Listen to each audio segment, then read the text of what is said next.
Everyone thinks decluttering is just about throwing things away.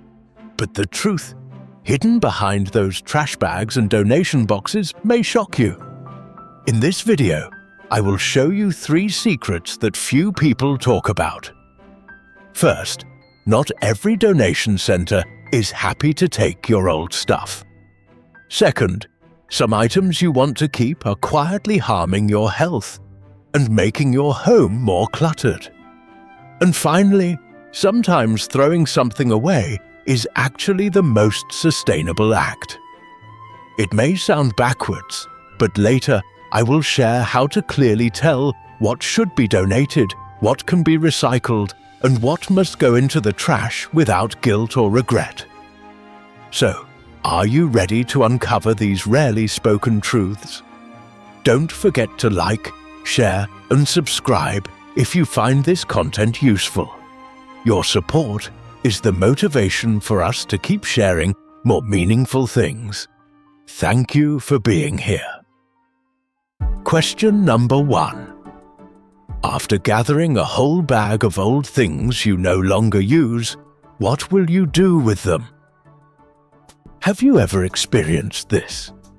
After an exciting decluttering session, you end up with a large bag of no longer used items, old clothes, a few thin blankets, a pair of worn sandals, and several stretched out t-shirts.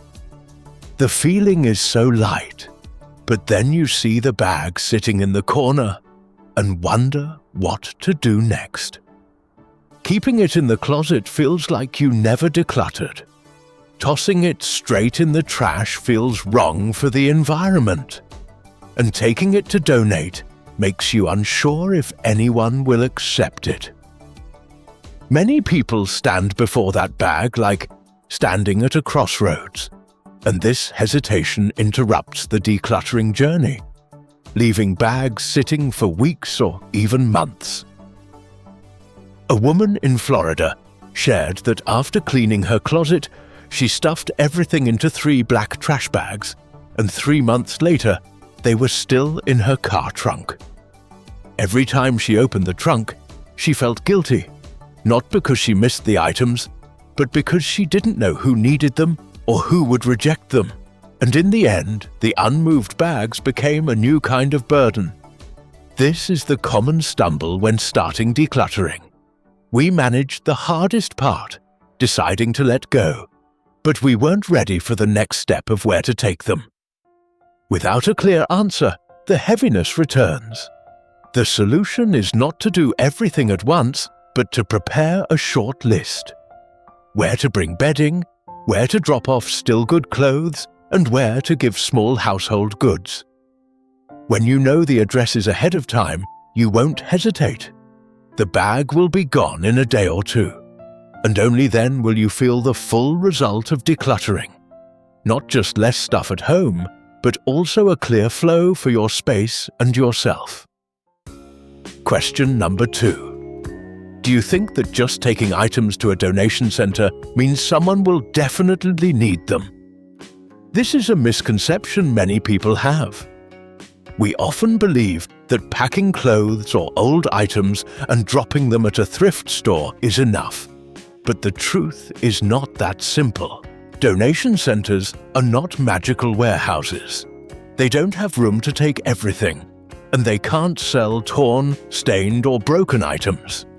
If a t-shirt has a stain or a pot is dented, they must throw it away and even pay disposal fees. What seemed like a charitable act becomes a burden for them. That is why there is a simple golden rule. Would you give that item to a close friend?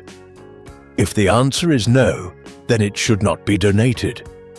It may sound strict, but it helps both sides feel lighter. You let go of illusions, and the center avoids dealing with your trash. Remember, not everything can be donated. Some items must be handled differently, but this filtering makes decluttering clearer, more honest, and more practical. Question number 3. So, which items are truly welcomed when you bring them to donate? The answer is in things that any place can use right away, like towels, bed sheets, and light blankets. Animal shelters and vet clinics love these because they care for abandoned dogs and cats, keeping them warm and clean. Good clothes and shoes always have a place, whether in emergency shelters, winter coat drives, or thrift stores, as long as they are usable and clean. Small household items like pots, pans, desk lamps, and folding chairs are often accepted by Habitat for Humanity, Restore, or local groups because they help families starting over. Especially children's items are rarely refused. Strollers, toys, picture books, all are needed by women's and family support centres.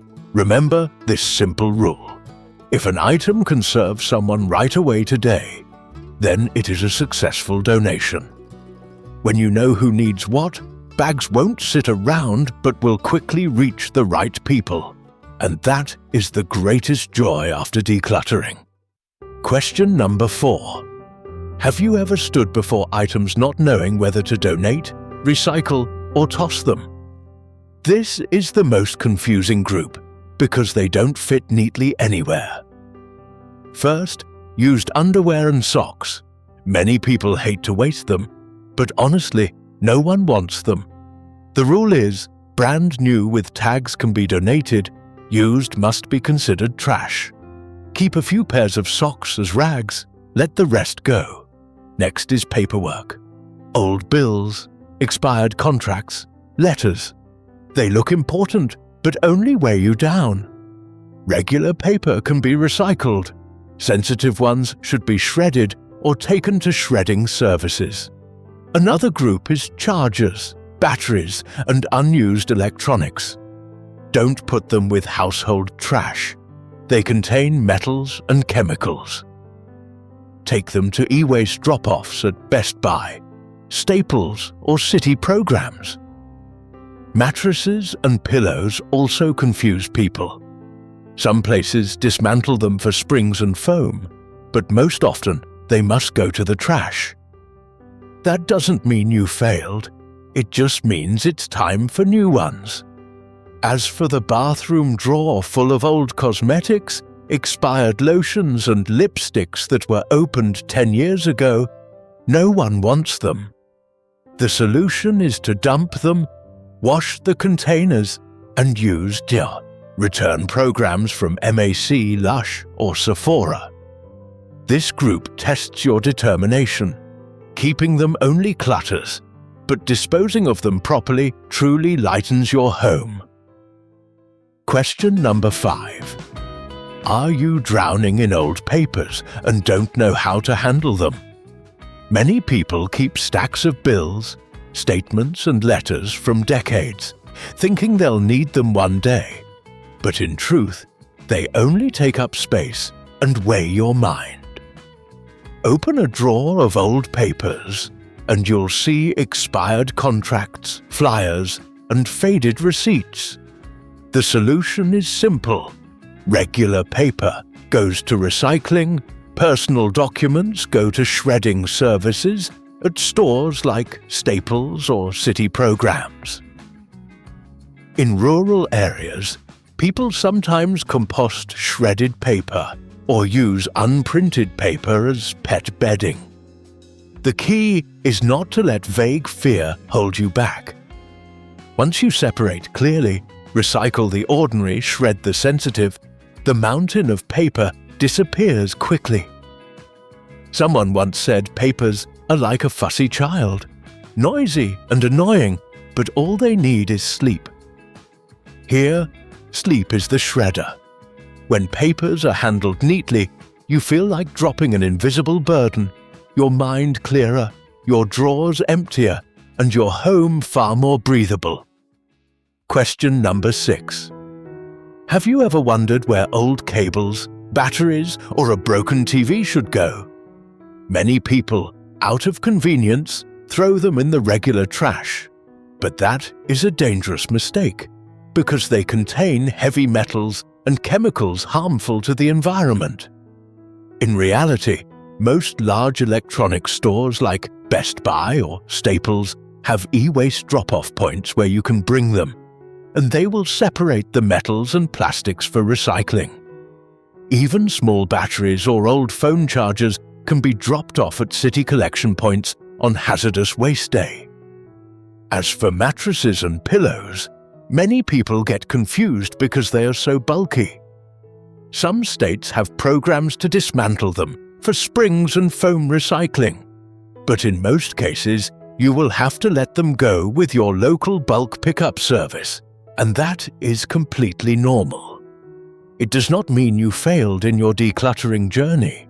Think of it simply this way: electronics and bulky items should never go in household trash. They must go to the right place to avoid fire risks and allow materials to be reused.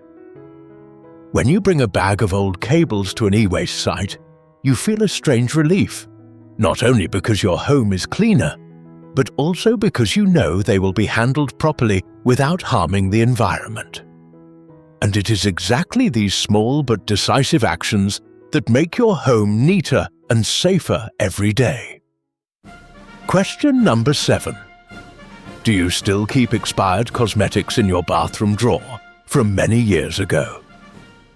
Almost everyone has such a corner with a bottle of lotion bought long ago, a body spray that smells bad, or a lipstick that has dried out.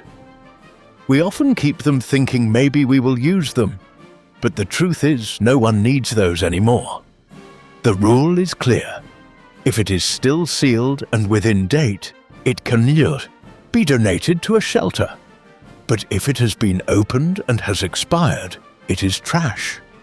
However, the bottles and jars can be handled more sustainably.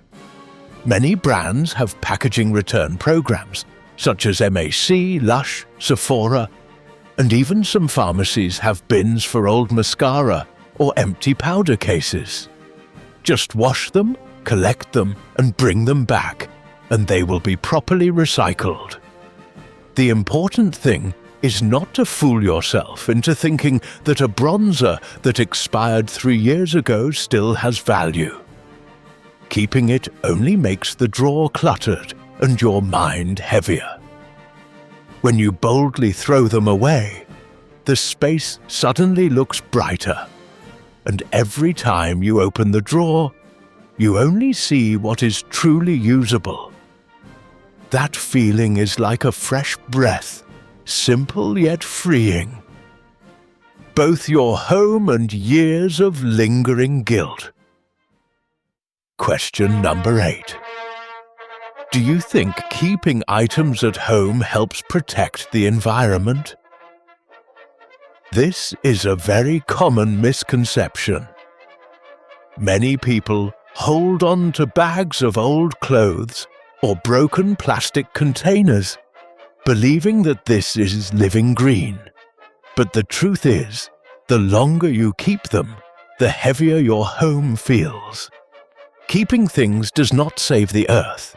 It only burdens you, while the truly sustainable act is to stop the cycle of overbuying and wasteful use. When you stop buying cheap, low-quality goods and stop bringing home plastic containers or seasonal gadgets, you prevent a lot of waste right from the start. That is the most effective way to protect the environment. Many people, after one big decluttering, learned the lesson. They no longer rush to buy trendy decorations and pile up clothes worn once and forgotten. The result is a more open home and a healthier wallet. Remember, progress is not about how much you hold on to, but whether you dare to change your shopping habits. When you cut off the inflow, you will no longer face a mountain of stuff and struggle to figure out disposal. That is the real green action. Simple, practical, and long-lasting. Question number 9. Looking back at the decluttering journey, what really matters? Perfection or progress?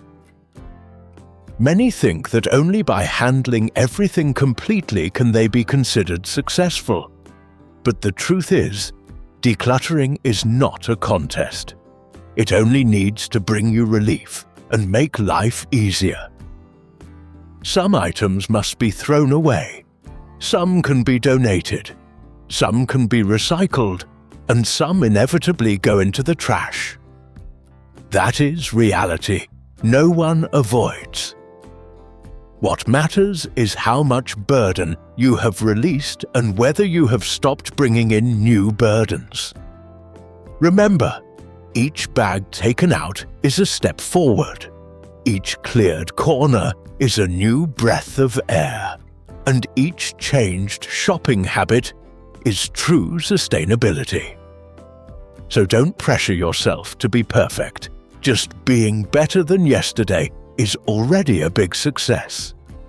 If you find what I share helpful, please leave a comment, hit like, and subscribe. Your support is the motivation for us to keep bringing meaningful content.